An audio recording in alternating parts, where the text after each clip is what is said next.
We have about 80 purebred Angus cows. This is a different facility type. It's called a slatted floor barn. We've split it up between high moisture corn and corn silage. We feed a lot of high moisture shelled corn, completely covered, so that we're controlling all the manure. Fair amount of hay in the diet, high forage diet, but then they'll be on pasture from May through October, November. We feed a lot of high moisture shelled corn, so a fermented product. Welcome everybody. Today we are in the Michigan State University beef cattle farm with Dan, and he showed to us everything, and I hope that you enjoyed this video.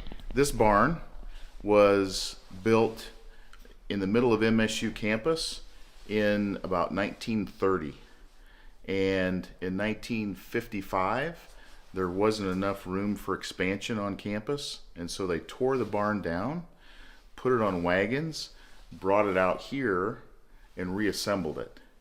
So we've been using this, well, it's been used on campus since about 1930. We've adapted it for our use. Because it was built in 1930, it wasn't designed with ventilation that we would like to see today and that kind of thing. So we really only use this barn for calving in the springtime, late winter, early spring when we have the cows calve. And so we bring them into these pens just for a day. Sometimes they're in here for, maybe 48 or 72 hours, just to make sure that the calf is nursing, and everything seems to be okay with the cow and the calf, and then we put them right back outside again. So we don't want to have them in this building that's not ventilated well for very long. So we use this barn really heavily about 2 or 3 weeks a year, and that's about it. But it's got individual pens for being able to put cows and calves in shortly. Do you know the numbers? How many cows? So right now we have about 80 purebred Angus cows here at the farm. We are in the process, there's a very long story that goes with it, but we are in the process of expanding that because we have about 330 acres total of pasture land, hay land. Some of that gets shared with other units a little bit, but we could probably have 120 to 140 cows on that land base. So we're in the process of building up from where we're at right now. We actually have, this is other calving area set up, and we have, it's nice and warm today, but in Michigan in the winter it can get pretty cold. So this is what we call a hot box. We can put a calf in there. It has a heater that blows warm air onto the calf. If a calf gets chilled and its body temperature goes down, we can warm them up pretty quickly in that. I guess the scale's not out here, but we typically we will process calves right after they're born, usually within that first 24 hours, and we'll take a birth weight. We'll give injections of two different minerals and vitamins. We give selenium, and we also give a shot of vitamin A, D, and E shortly after they're born. And we also, we dip their navel with iodine to make sure that dries up and isn't a route of infection. And we also give an identifying ear tag, and that ear tag has their own identification but also has the dam's number on it, so that if they get separated we can get them paired back up without going to all the records. It's right in their ear. If we were to bring cows or calves in to do something with them, to what we call work them or process them, give them vaccinations or deworming or measurements at weaning or yearling age, we bring them into this facility. It has a squeeze gate here. So come back this way.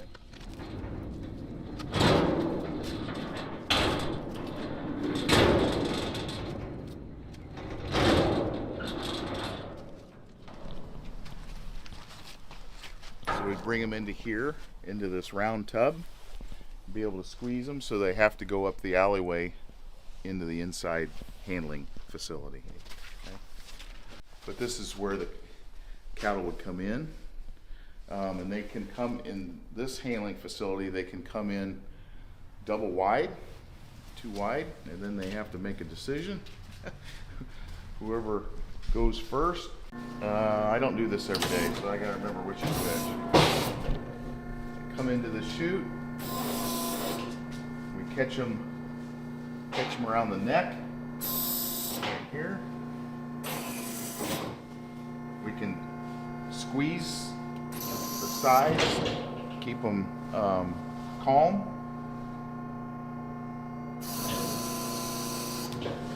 And we have an RFID reader, so it reads the radio frequency identification tag that's in their ear. That is brought up on the scale. You can see that it registers the weight. I got my heavy shoes on today. Yeah. But it reads the EID, puts that in here, and so then we can just hit the record button and it stores the weight or any other codes that we give it, condition codes, if we want to give a body condition score or some other type of a hip height or something like that, some kind of measurement. We want to put that in, we can put that in here, and it associates all that with the RFID so that we've got that right on the scale head. So the next time they come through, it can calculate what their average daily gain was and that kind of thing and give it to us immediately, because that scans the animal and knows who it is and associates it with that history of the animal. That's my handiwork. Mostly, of course, we have it out here because we have a lot of students. And so we talk to them about beef quality assurance, which is making sure that we're doing everything in a way that's going to produce a wholesome product.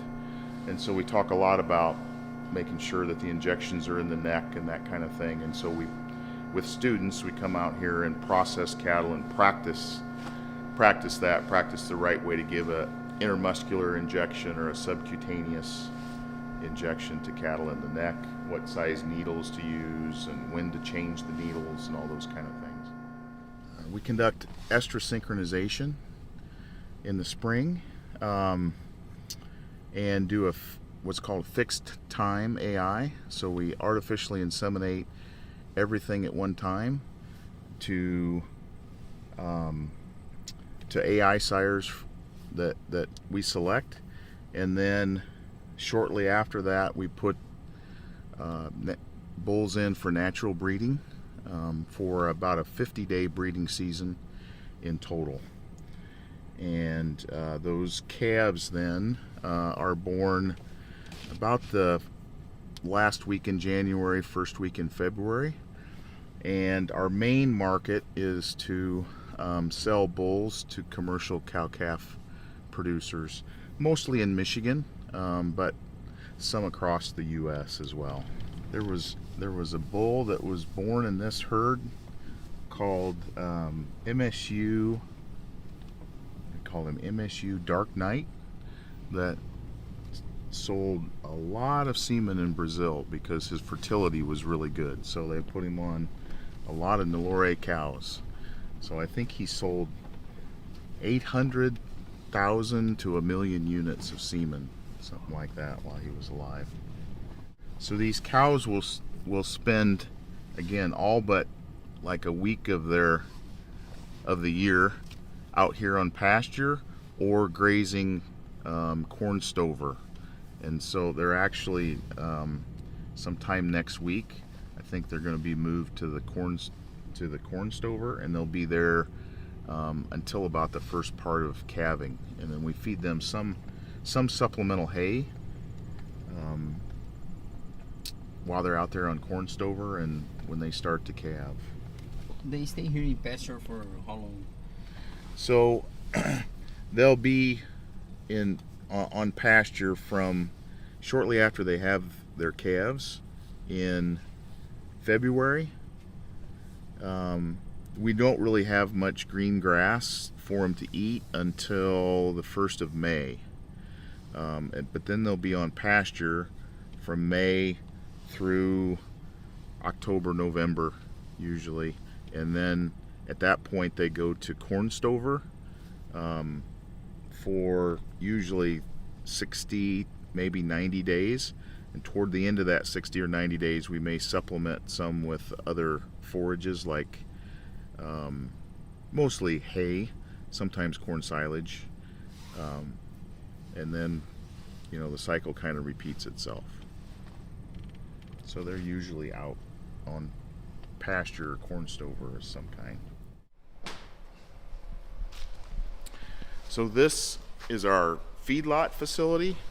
It's the type of facility that we have is very similar to what commercial facilities are, except for we've got lots of small pens so that we can do replicated research.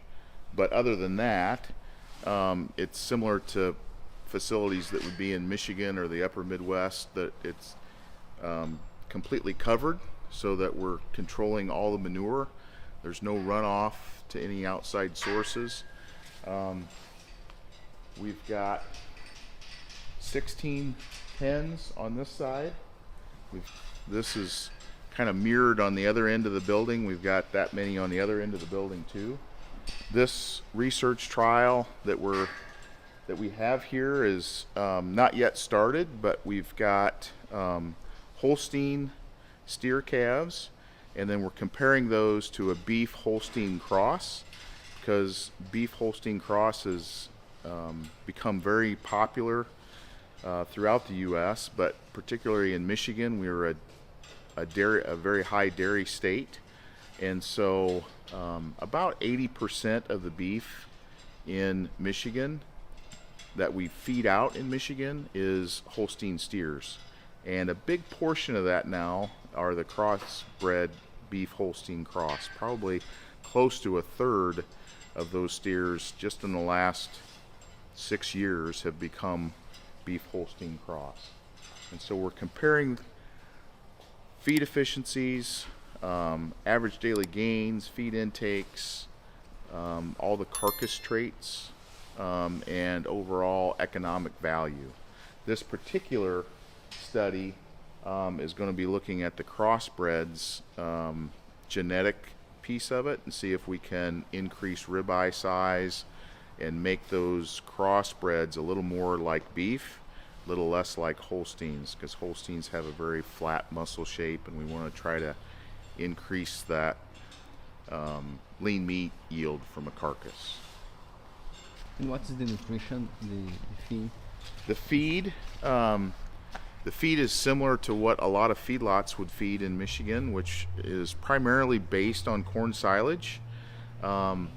We feed a lot of high moisture shelled corn, so a fermented product, as well as dried distillers grains for additional protein, and then we usually have a supplement mix that contains an ionophore with it as well. So it's really pretty much all corn based. It's corn silage, high moisture corn, and the distillers grains comes from corn as well. There's not much steam flaking kind of east of the Mississippi River. Smaller units, and we kind of have we try to take the same advantage of getting starch out of the corn by fermenting it and doing a high moisture fermentation with the corn rather than steam flaking like they do in the West.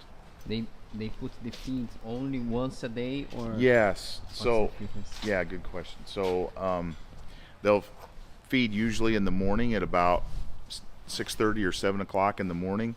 They'll look at everybody very carefully for any kind of signs of sickness or anything like that before they feed, because they'll look at bunks and what we call the bunks, decide how much they're going to feed for the day, if they're going to increase it or decrease it from the previous day, and then they'll feed and also look for any kind of signs of sickness. And then once they're done feeding, anything that looks like it may be off a little bit, not feeling well, they'll get it into the handling facility, take a temperature, and decide if there's some diagnosis they want to follow through with some kind of treatment on.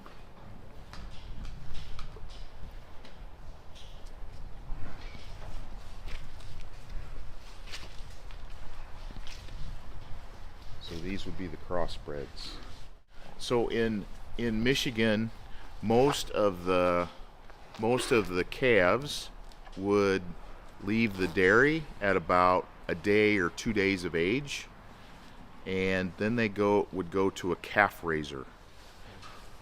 It so happens that a lot of our calf raisers are Amish, so they do a lot of things without electricity, very much very manual kinds of systems to raise the calves, but they're very, very attentive to health issues and that sort of thing. And so they'll raise the calf from that 2 or 3 day old calf up until it weighs probably 400 pounds or so before it goes into a feedlot. So these calves have just been here for about a month, and we're getting ready to run that research trial. Is there some difference in the price of crossbreeding and only Angus? That's a good question. There's definitely a difference in price for the crossbreds compared to the Holsteins. The crossbreds have been bringing a lot higher price, close to $700 or $800 per calf, which is probably more than they're actually worth through the system. So that's one of the things we're kind of looking at, is where should that price be to be equivalent, on a Holstein basis or on a beef basis. Where should it actually fall out? Because a lot of people are kind of guessing at what the final carcass value might be. It was almost zero in 2016, and now it's a third of the supply chain on the dairy side. It's there. Almost everyone is breeding at least a third of their cows to beef on dairy. When you say the calf is 100 pounds, calf the weight, or When it's born. Yeah. When they sell for $700. Yeah, it's quite expensive for that calf. Yeah, I think it's too expensive, and everybody knows it. But I don't know. The dairies are certainly taking advantage of it, while the market is trying to adjust to figure out what the true value is. Since these calves haven't been here very long, we would start them with a fair amount of hay in the diet, high forage diet, so to get their rumens acclimated before we will eventually decrease the amount of hay and increase the amount of high moisture corn in the diet. So our final diet would be about 80% concentrate, or in this case high moisture corn, and 15 to 20% a high forage such as hay or corn silage. Certified Angus beef has been a very successful beef brand in this country. It started back in 1978, and it's a portion of the Angus Association. It's a subsidiary of the American Angus Association. The purpose of that was to sell more Angus bulls. And so part of what the requirements are on a live animal is to have no white above the flank, no white behind, I think, the shoulders. They just changed the specifications about a year ago, so I'm a little rusty. It used to be 51% black, but they've become more restrictive in how much black. And that's indicative of the Angus breed, right, to be mostly black. There's also carcass specifications, though, so they have to reach mid-choice and higher, which is a lot of marbling to qualify for certified Angus beef. And then it has to be harvested at a processor that's also certified to be able to sell that beef as well. But it's a very, very popular brand in the United States. So if they are black, they at least visually they qualify, but then they have to also qualify with the carcass specifications too. These are steers that are on a research project where we're comparing the crossbreds to the Holstein steers, the beef Holstein cross to the Holstein steers, and the crossbreds in this trial have already gone to harvest, and these Holstein steers are scheduled for a week from now to go to harvest. So they're getting very close. They're probably weighing about 15 to 1,550 pounds, something like that on average. And the main objective of this research project was to look at levels of corn silage in the diet. So we've got 2 different levels. Some of these Holstein steers are getting 20% corn silage and the others 40% corn silage, with the objective of looking at liver abscesses, because both Holsteins and the crossbreds tend to have a fairly high level of liver abscesses. We wanted to see if feeding more forage would decrease the level of liver abscesses. So we're right in the midst of that trial. It looks like lots of corn silage, but the corn silage is really high in moisture, and so on a dry matter basis, I'm not sure which diet this is. This is probably the 40% corn silage diet. So the rest would be high moisture corn, distiller's grains, and then a little bit of a supplement. Yeah. The harvestors, we don't use them much anymore, so they're actually they're set for demolition. We've typically in the past have kept either corn silage or high moisture corn in those, but they're so what do I want to say? They're so mechanically intensive that they break down a lot, and so they've kind of gotten to the end of their useful life. So I can show you the silos that we just put in to help replace those. This is a different facility type that's really popular in the upper Midwest. It's called a slatted floor barn. It's of course has slats for floors, and then there's a 12-foot deep manure pit underneath the cattle. So we don't have to use any bedding. The manure just goes down with hoof action, and because of that, we have to keep the animals fairly populated in the pens to be able to get that manure to go down through the cracks. Then it's pumped out as a liquid manure once or twice a year. It has lower labor requirements to be able to do that, but the facility comes at a higher cost. There's lots of facilities like this in Michigan. Again, there wouldn't be as many small pens. There would be big pens that may have 100 to 200 cattle in a pen, but we've got it set up for research purposes with really small pens. And the diets here is the same that the other? Diets would be similar, the same kind of finishing diets. These cattle here are some of the calves from our Angus herd that did not have the genetics to be able to make bulls or heifers that wanted to be retained or sold to other people. So the ones that didn't make that get put in the feedlot, and then these cattle in particular actually are harvested and go to the Michigan State University food venues on campus for meals for students on campus. These ag bags are used to contain feed that would be fermented, so we could put high moisture corn or corn silage or haylage in these and exclude oxygen so the fermentation can proceed. They work quite well for us in a research setting because we can have different small batches of different feedstuffs, but they're a little bit more management to make sure that they stay fresh. Then here we have we've got one large bunker that holds high moisture corn, shelled corn, and then 4 smaller bunkers that hold usually are set aside for corn silage. And we just built this year three other bunkers that can have, of course, anything in them, but we've split it up between high moisture corn and corn silage as well.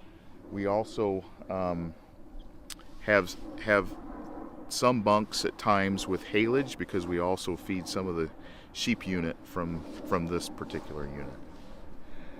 These are what's going to replace having some of the feed in the big upright silos. Do you use Penn State box or not? Yeah, we do with the students. On a practical basis, we don't often too much, but we do, to see if we've got the right chop length on the corn silage and that kind of thing. Make sure we have enough effective fiber in the diets. So this is our handling facility for the feedlot operation. It's set up in a curve going into a silencer chute. We use this a lot on the research side, because almost everything on a research trial, regardless of what it is, gets weighed on an every 28-day basis. But a lot of the research that we do out here requires more intensive handling of the cattle for different sampling or measurements that are taken throughout. And so cattle are coming through here on a pretty regular basis.